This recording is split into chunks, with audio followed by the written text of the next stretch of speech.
Good morning students. The H B. Kapadia new high school में आपका हार्दिक स्वागत है। विद्यार्थी मित्रों, भाषा शिक्षण के माध्यम से आप भाषा को समझना, बोलना, लिखना, पढ़ना तथा अपनी बात को सहज रूप में व्यक्त करना सीखते हो। भाषा का अधिक प्रयोग उसके मौखिक रूप में होता है, परंतु भाषा का सुसंस्कृत रूप उसके लिखित रूप में ही प्राप्त होता है।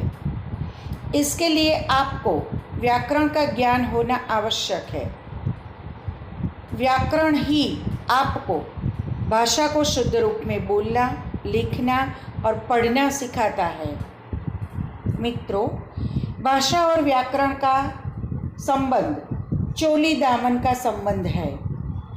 व्याकरण ही भाषा को सजाती, संवारती और उसमें निखार लाती है। यह निर्विवाद सत्य है कि व्याकरण का अंकुश न हो तो भाषा अनियंत्रित हो जाएगी। उसकी गति, लय, ताल सब भंग हो जाएंगे। संसार की सभी समृद्ध भाषाएं व्याकरण की उंगली थामे चलती है। इसी में उनकी गरिमा, महिमा का सुंदर स्वरूप झांकता है। हिंदी हमारी राष्ट्रभाषा है। प्रारंभ से ही इसे व्याकरण की परिसीमाओं में मर्यादित रखते हुए विकसित करने के प्रयास होते रहे हैं। तो विद्यार्थी मित्रों, आज हम हिंदी स्टैंडर्ड 8 व्याकरण में काल पहचान और लिंग परिवर्तन, इन दो टॉपिक के बारे में सीखेंगे। तो आज हम व्याकरण में काल पहचान और लिंग परिवर्तन, इन दोनों टॉपिक में से सबसे पहले हम काल पहचान के बारे में सीखते हैं। मित्रों, काल का ज्ञान देने के लिए यहाँ पर मैंने आपके सामने 3 चित्र रखे हैं और तीनों चित्रों के नीचे चित्र में जो भी क्रिया हो रही है उसका वर्णन दिया गया है। पहला चित्र आप देख सकते हैं। पहले चित्र में गौरव ने सौरभ की साइकिल को टक्कर मार दी थी। दोनों में जमकर झगड़ा हुआ। दूसरा चित्र देखो। आर्मी पब्लिक स्कूल की टीम बैटिंग कर रही है। दिल्ली पब्लिक स्कूल का खिलाड़ी गेंदबाजी कर रहा है। तीसरा चित्र देखो। अमित, तुम क्या खाओगे? मैं तो आइसक्रीम लूँगा। विद्यार्थी मित्रों, इन तीनों चित्रों के आधार पर काल किसे कहते हैं ये हम स्पष्ट करते हैं। आइए, पहले चित्र के साथ लिखे वाक्यों में गौरव तथा सौरभ के बीच झगड़ा हो चुका है। उनकी साइकिलें आपस में टकरा चुकी है। दूसरे चित्र में 2 टीमों के बीच मैच चल रहा है। बैटिंग और गेंदबाजी हो रही है। तीसरे चित्र में आइसक्रीम खरीदी जाएगी। खरीदने का काम होगा। इन तीनों चित्रों में कार्य के होने के समय का पता चल रहा है। तो काल किसे कहते हैं? काल की परिभाषा यानी व्याख्या हम इस प्रकार दे सकते हैं। क्रिया के जिस रूप से काम के होने के समय का पता चलता है उसे काल कहते हैं। आइए मित्रों, अब हम काल के भेद यानी काल के प्रकार के बारे में सीखेंगे। काल के 3 प्रकार हैं: भूतकाल, वर्तमान काल, भविष्य काल। सबसे पहले हम भूतकाल किसे कहते हैं, भूतकाल की परिभाषा क्या है, यह हम दिए गए वाक्यों के आधार पर सीखेंगे। निम्नलिखित वाक्यों को पढ़िए। पहला वाक्य है, रोमिल खाना खा चुका था। दूसरा वाक्य, जसविंदर स्कूल जा रहा था। तीसरा वाक्य, दिनेश ने गाना गाया होगा। चौथा वाक्य, रागिनी आई। पहले वाक्य में खा चुका था, दूसरे वाक्य में जा रहा था, तीसरे वाक्य में गाया होगा, चौथे वाक्य में आई। इन शब्दों से पता चलता है कि काम पूर्ण हो चुका है। यह भूतकाल है। तो भूतकाल किसे कहते हैं? क्रिया के जिस रूप से पता चलता है कि काम पूरा हो चुका है उसे भूतकाल कहते हैं। आइए अब हम काल का दूसरा प्रकार वर्तमान काल के बारे में सीखें। वर्तमान काल की परिभाषा क्या है? इसके लिए निम्नलिखित वाक्यों का हम अभ्यास करते हैं। पहला वाक्य दिया है, मम्मी चंडीगढ़ जा रही है। दूसरा वाक्य, भालू नाचता है। तीसरा वाक्य, सुचेत पढ़ रहा होगा। पहले वाक्य में जा रही है, दूसरे वाक्य में नाचता है, तीसरे वाक्य में रहा होगा। इन शब्दों से पता चलता है कि काम अभी हो रहा है, पूर्ण नहीं हुआ है, काम अभी चल रहा है। यह वर्तमान काल है। तो वर्तमान काल की परिभाषा क्या है?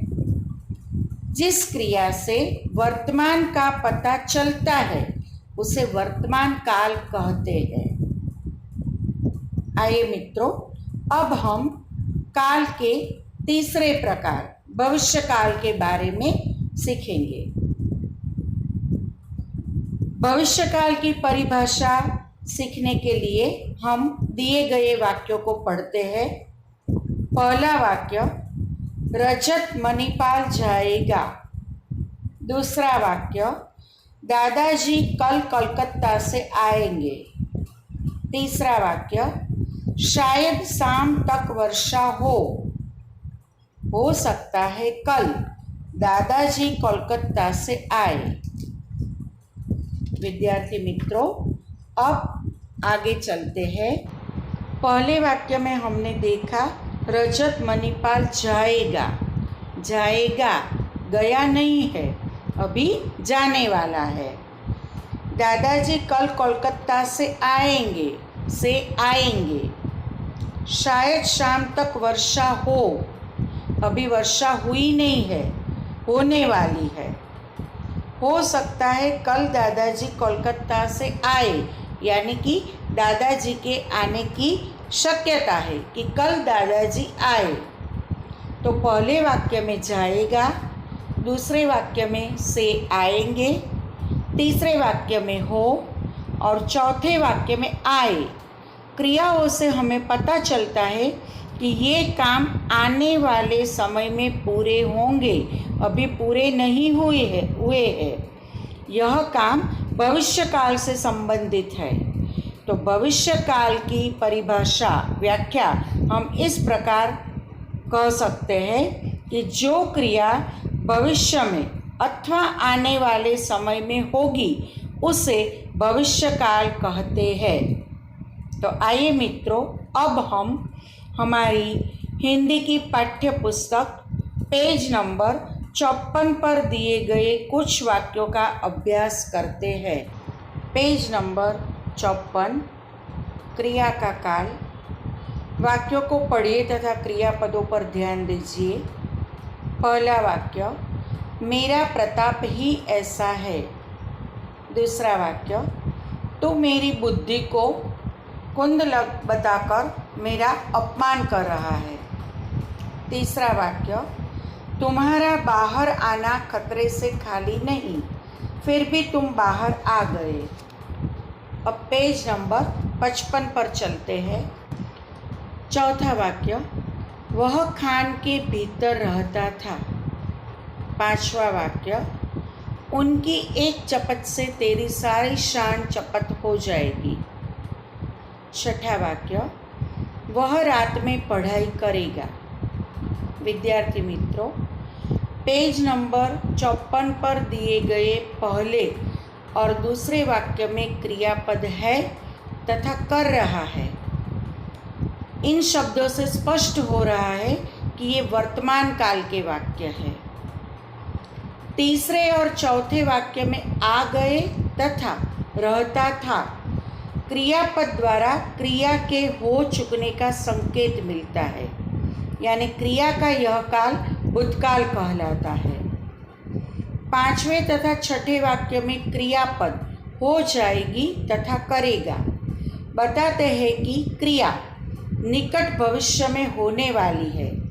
वह न तो भूतकाल में पूरी हुई है न ही वर्तमान में हो रही है, तो क्रिया के इस काल को भविष्य काल कहते हैं। आगे मैंने बताया कि क्रिया के 3 काल होते हैं, वर्तमान काल, भूतकाल और भविष्य काल। हमने इन तीनों कालों की परिभाषा भी सीखी। अब हम काल को पहचानने के लिए क्रियापद के कुछ अंतिम अंश को देखते हैं, उनका अभ्यास करते हैं। उन अंतिम अंश को पहचान कर आप बता सकते हैं कि वाक्य कौन से काल का है। देखो यहाँ, सबसे पहले वर्तमान काल को पहचानने के लिए क्रियापद के अंतिम अंश इस प्रकार है। यदि वाक्य बहुवचन में है तो है और इसके ऊपर अनुस्वार लगेगा, हो। ये सारे अंश वर्तमान काल के हैं। यदि वाक्य में है, हैं, हो ये अंश आते हैं तो हम काल का प्रकार वर्तमान काल बता सकते हैं।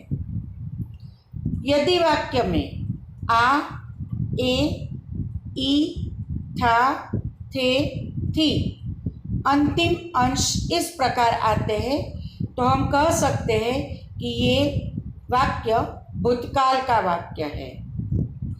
और यदि वाक्य में अंतिम अंश गा, गे, गी, को ये शब्द आते हैं तो वाक्य भविष्यकाल का है, ऐसा हम बता सकते हैं। तो आइए मित्रों, अब हम निम्नलिखित वाक्यों के क्रियापदों को देखकर उनके काल पहचान कर लिखते हैं।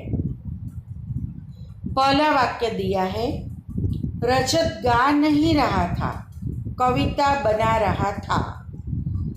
तो मित्रों, ऊपर दिए गए कोष्ठक में काल के जो प्रकार है उसके क्रियापद के अंतिम अंश आपको दिए हैं। उनका अभ्यास करके आप पहचान सकते हैं कि पहला वाक्य कौन से काल का है।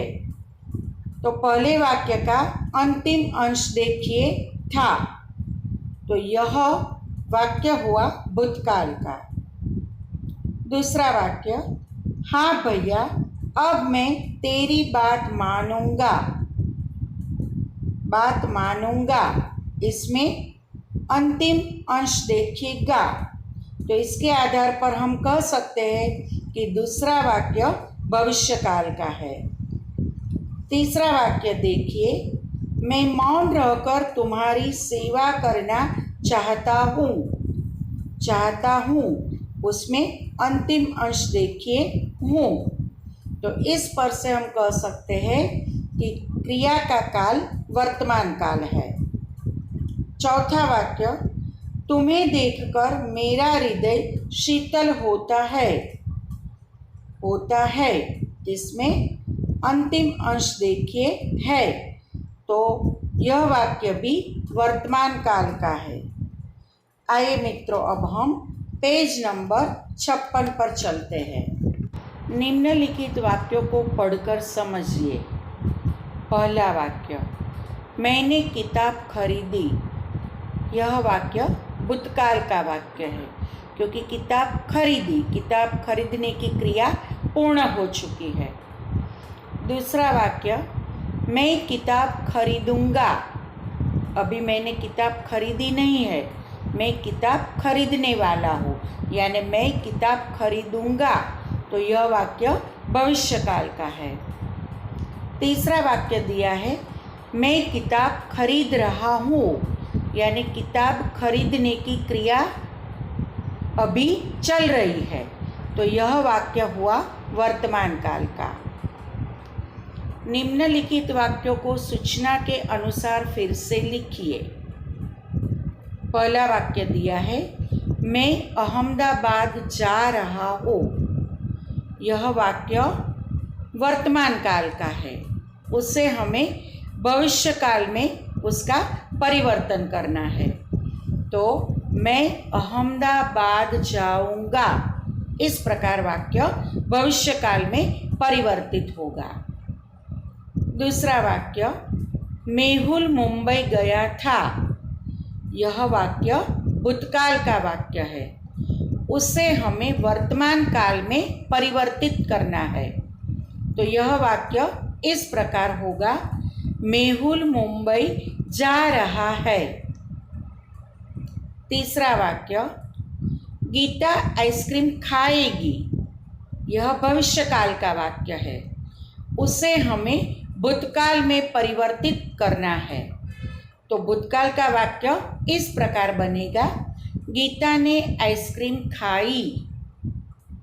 आइए विद्यार्थी मित्रों, अब हम हमारे व्याकरण के दूसरे टॉपिक लिंग परिवर्तन के बारे में सीखते हैं।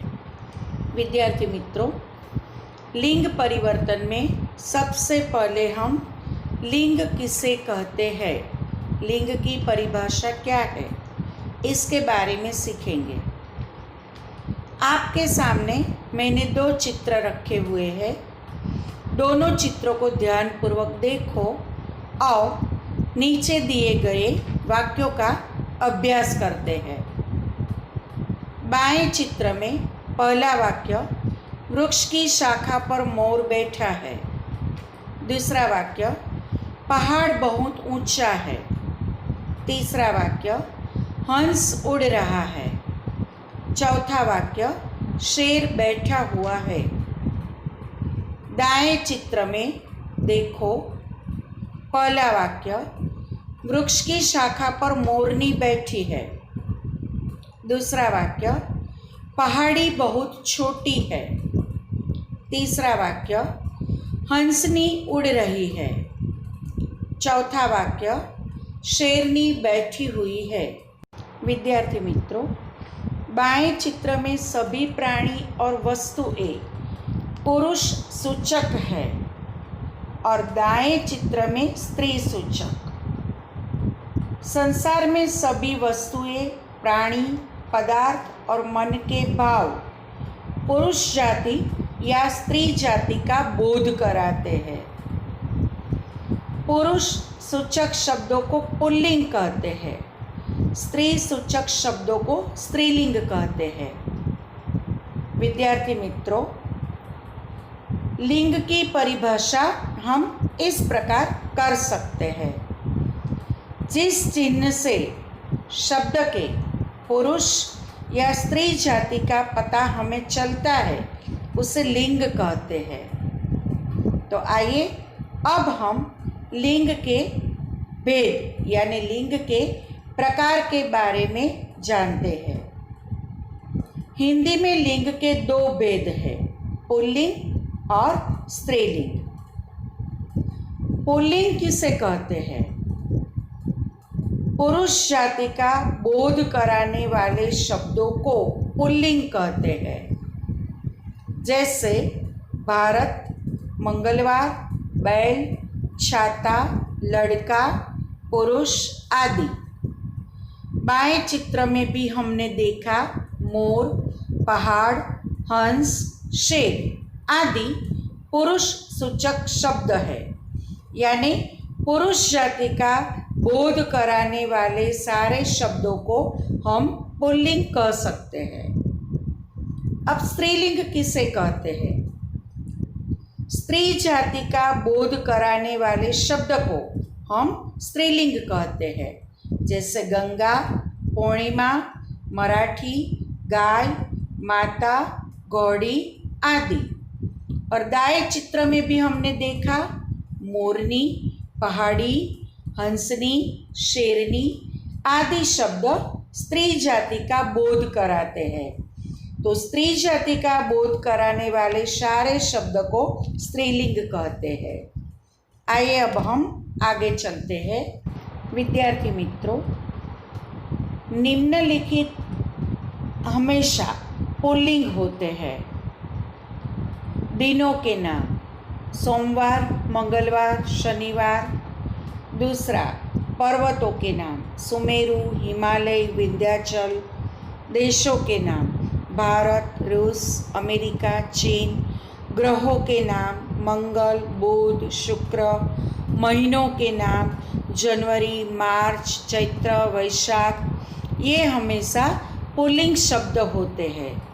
आपको ये याद रखना है कि दिनों के नाम, पर्वतों के नाम, देशों के नाम, ग्रहों के नाम और महीनों के नाम हमेशा पुल्लिंग होते हैं। स्त्रीलिंग कौन से शब्द होते हैं? तो ये सदा स्त्रीलिंग होते हैं। नदियों के नाम जैसे गंगा, यमुना, सरस्वती, कोई भी नदी का नाम हो। दूसरा, भाषाओं के नाम: हिंदी, अंग्रेजी, गुजराती, पंजाबी, मराठी आदि। तीसरा, तिथियों के नाम: तृतीया, द्वादशी, पूर्णिमा। चौथा, लिपियों के नाम: रोमन लिपि, देवनागरी लिपि, फारसी लिपि आदि। पांचवा, बोलियों के नाम: पहाड़ी बोली, ब्रज बोली, भोजपुरी बोली। तो ये सब स्त्रीलिंग शब्द होते हैं। अब हम लिंग की पहचान कैसे कर सकते हैं? वाक्य आपके सामने हो और आपको पता लगाना है कि इसमें कौन सा लिंग है, स्त्रीलिंग है या पुल्लिंग है। तो वाक्य में प्रयोग की दी गई क्रिया या विशेषण को देखकर लिंग की पहचान आसानी से हम कर सकते हैं। जैसे गिलास गिर गया, कटोरी गिर गई, मैंने मकान खरीदा, मैंने झोंपड़ी खरीदी।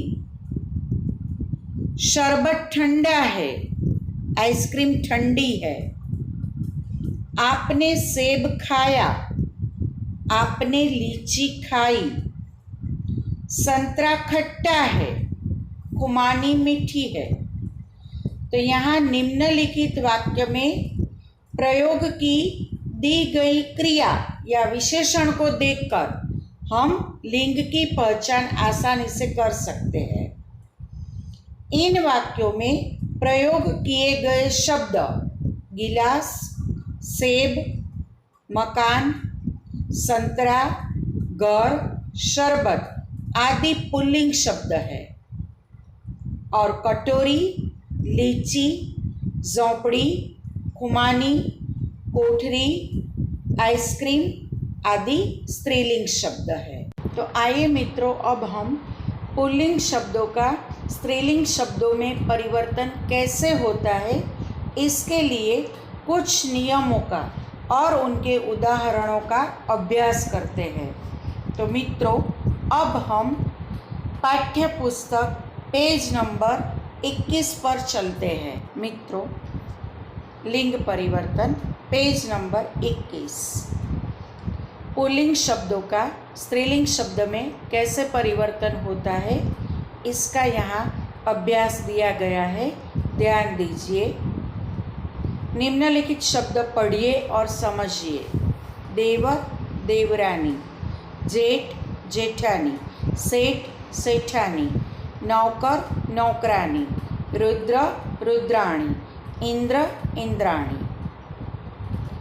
इन दिए गए उदाहरणों में अकारांत पुल्लिंग शब्द के अंत में आनी या आणी प्रत्यय लगाने से स्त्रीलिंग में परिवर्तन होता है। देवर तो देवरानी, देवर प्लस आनी यानी देवरानी। जेठ प्लस आनी, जेठानी। सेठ प्लस आनी, सेठानी। नौकर प्लस आनी, नौकरानी। रुद्र प्लस आणी, रुद्राणी। इंद्र प्लस आणी, इंद्राणी। तो इस प्रकार पहला नियम, अकारांत पुल्लिंग शब्द के अंत में आनी और आणी प्रत्यय लगाने से पुल्लिंग शब्द का स्त्रीलिंग में परिवर्तन होता है। आइए अब हम दूसरे उदाहरण देखते हैं। भाग्यवान भाग्यवती, बलवान बलवती, रूपवान रूपवती, पुत्रवान पुत्रवती। तो इस प्रकार के पुल्लिंग शब्द जो है उसके अंत में वान का वती करने से स्त्रीलिंग रूप बनता है। देखिए, भाग्यवान भाग्यवती, वान शब्द के अंत में वान का हम वती करते हैं। वान बलवान बलवती, रूपवान रूपवती। तो इस प्रकार पुल्लिंग शब्द के अंत में जो वान प्रत्यय है उसकी जगह वती करने से पुल्लिंग का स्त्रीलिंग में परिवर्तन होता है। आगे देखते हैं। बुद्धिमान बुद्धिमती, श्रीमान श्रीमती। तो यहाँ पर शब्द के अंत में मान प्रत्यय की जगह मति प्रत्यय लगाने से पुल्लिंग का स्त्रीलिंग रूप बनता है। आइए अब हम पेज नंबर 22 पर चलते हैं। अब हम चौथे नियम की ओर चलते हैं। यहाँ पर कुछ उदाहरण आपके सामने हैं। नेता नेत्री, कर्ता कर्त्री, अभिनेता अभिनेत्री, विधाता विधात्री। इन उदाहरणों का अभ्यास करके आप देख सकते हैं कि पुल्लिंग शब्द के अंत में ता का स्त्री करने से स्त्रीलिंग बनता है। नेता, ता की जगह त्री लगाने से नेता का स्त्रीलिंग शब्द नेत्री बन जाता है। कर्ता, ता की जगह त्री लगाने से कत्री। अभिनेता, ता की जगह त्री लगाने से अभिनेत्री। विधाता, ता की जगह त्री लगाने से विधात्री। तो इस प्रकार चौथा नियम, पुल्लिंग शब्द के अंत में ता का त्री करने से स्त्रीलिंग शब्द में परिवर्तन होता है। आइए अब पांचवा नियम सीखते हैं। उदाहरणों का अभ्यास कीजिए।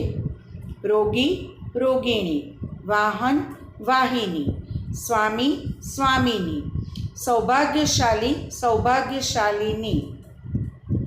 इन उदाहरणों से हमें पता चलता है कि पुल्लिंग शब्द के अंत में नी जोड़ने से स्त्रीलिंग बनता है।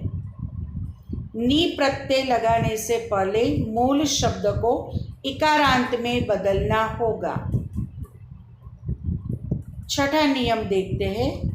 फूलदान फूलदानी, चायदान चायदानी। तो इन उदाहरणों पर से हम इस प्रकार छठा नियम बना सकते हैं। पुल्लिंग शब्द के अंत में ई जोड़ने से स्त्रीलिंग शब्द बनते हैं, यानी बड़ी वाली ई जोड़ने से स्त्रीलिंग शब्द बनते हैं। सातवां नियम देखो। वर वधू, पति पत्नी, विदुर विधवा, विद्वान विदुषी, सास ससुर, ननद ननदोई, सम्राट साम्राज्ञी, साधु साध्वी, नर नारी। ऊपर जैसे कई शब्द ऐसे भी होते हैं जिनका लिंग परिवर्तन करने के लिए शब्द का पूर्ण परिवर्तन करना पड़ता है।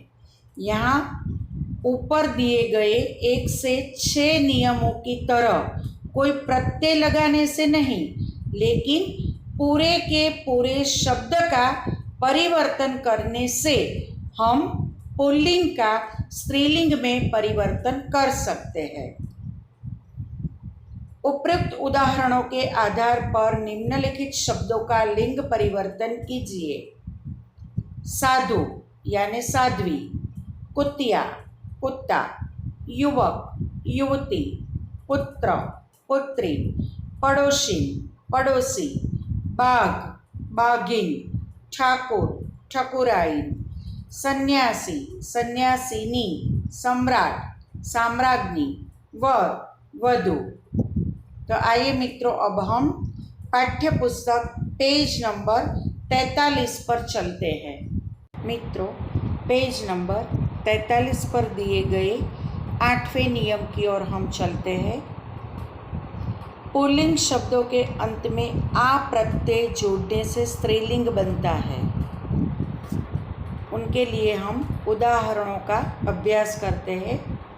सुत, सुता, सुत प्लस आ, तो प्लस आ यानी सुता। भवदीय, उसका स्त्रीलिंग भवदीया। प्रिय, प्रिया। छात्र, छात्रा। आचार्य, आचार्या। शिष्य, शिष्या। इन सारे पुल्लिंग शब्दों के अंत में आ प्रत्यय लगाया गया है और इसका स्त्रीलिंग शब्द में परिवर्तन किया गया है। आगे चलते हैं। नीचे दिए गए दूसरे उदाहरण हम देखते हैं। टोकरा, टोकरी। मटका, मटकी। दास, दासी। कटोरा, कटोरी। सखा, सखी। रस्सा, रस्सी। पेज नंबर 44 पर चलते हैं। पुल्लिंग शब्दों के अंत में ई प्रत्यय जोड़ने से स्त्रीलिंग बनता है। हमने देखा टोकरा, टोकरी। मटका, मटकी। दास, दासी। कटोरा, कटोरी। सखा, सखी। रस्सा, रस्सी आदि पुल्लिंग शब्दों के पीछे बड़ी वाली ई प्रत्यय लगाने से स्त्रीलिंग में परिवर्तन हुआ। आगे देखिए, कुछ उदाहरण दिए गए हैं। मोर, मोरनी। ऊँट, ऊँटनी। शेर, शेरनी। मजदूर, मजदूरनी। सिंह, सिंहनी। तो ये सारे पुल्लिंग शब्द है। मोर, ऊँट, शेर, मजदूर, भील, सिंह आदि शब्दों के अंत में नी प्रत्यय लगाया गया है और ऐसे पुल्लिंग शब्दों के अंत में नी प्रत्यय लगाने से स्त्रीलिंग बनता है। जैसे मोर, मोरनी। ऊँट, ऊँटनी। शेर, शेरनी। मजदूर, मजदूरनी। भील, भीलनी। सिंह, सिंहनी। आगे देखिए, पुजारी, पुजारिन। सांप, सांपिन। नाग, नागिन। सुनार, सुनारिन। पड़ोसी, पड़ोसिन। माली, मालिन।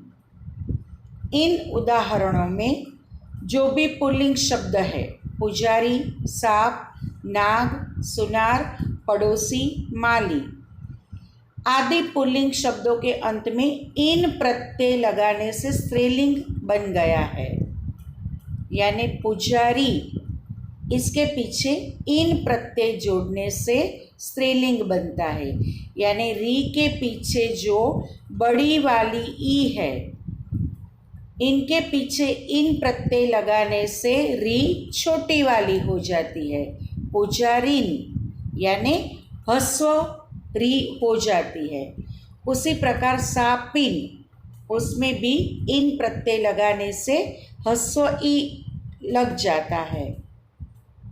आगे देखते हैं। पंडित, पंडिताइन। ठाकुर, ठकुराइन। गुरु, गुरुआइन। इस प्रकार के पुल्लिंग शब्दों के अंत में आइन प्रत्यय जोड़ने से स्त्रीलिंग बनता है। आगे देखो, डिब्बा, डिबिया। बंदर, बंदरिया। बूढ़ा, बुढ़िया। कुत्ता, कुतिया। इस प्रकार के पुल्लिंग शब्दों के अंत में आ को इया करने से स्त्रीलिंग बनता है। नीचे देखिए, नायक, नायिका। गायक, गायिका। लेखक, लेखिका। बालक, बालिका। तो इस प्रकार के पुल्लिंग शब्द यानी नायक, गायक, लेखक, बालक आदि पुल्लिंग शब्दों के अंत में अक को इका करने से स्त्रीलिंग बनता है। यक, गायक यानी अक। नायक, अक। लेखक, अक। बालक, अक। इनकी जगह इका लगाने से स्त्रीलिंग बन जाता है। नायक, नायिका। गायक, गायिका। लेखक लेखिका, बालक बालिका। इन उदाहरणों के आधार पर निम्नलिखित शब्दों का लिंग परिवर्तन कीजिए। हिरन यानी हिरनी, शिक्षक यानी शिक्षिका, पंडित यानी पंडिता इन। तो विद्यार्थी मित्रों, लिंग परिवर्तन में हमने 14 नियम देखे और उनके उदाहरणों का अभ्यास किया। आपको पूरी तरह से काल पहचान और लिंग परिवर्तन समझ में आए होंगे। यदि आप ध्यान से और रसपूर्वक व्याकरण के नियमों का अभ्यास करेंगे तो आगे चलकर आपको भाषा बोलने और लिखने में कोई दिक्कत नहीं होगी, ऐसा मुझे पक्का विश्वास है। Thank you.